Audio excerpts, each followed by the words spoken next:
AHN news खबर दुनिया भर से। गणेश मूर्ति गिर पड़ी, मदद करने मुस्लिम नौजवानों को हैदराबाद कमिश्नर पुलिस की मुबारकबाद।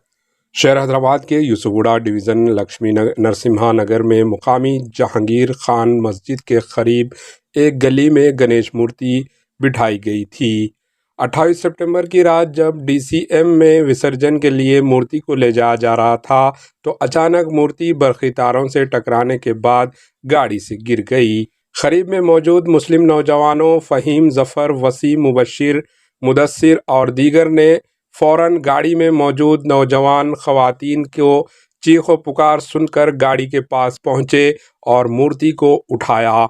इन्होंने मूर्ति की जद में आने वाली 2 ख़वातीन की जान बचाई। इस वाक़े का वीडियो सोशल मीडिया पर वायरल हो गया। सिटी पुलिस कमिश्नर CV आनंद ने इस वीडियो को ट्वीट करके मुस्लिम नौजवानों को मुबारकबाद दी और कहा है कि यही गंगा जमुना तहजीब है। Bureau report, AHN news.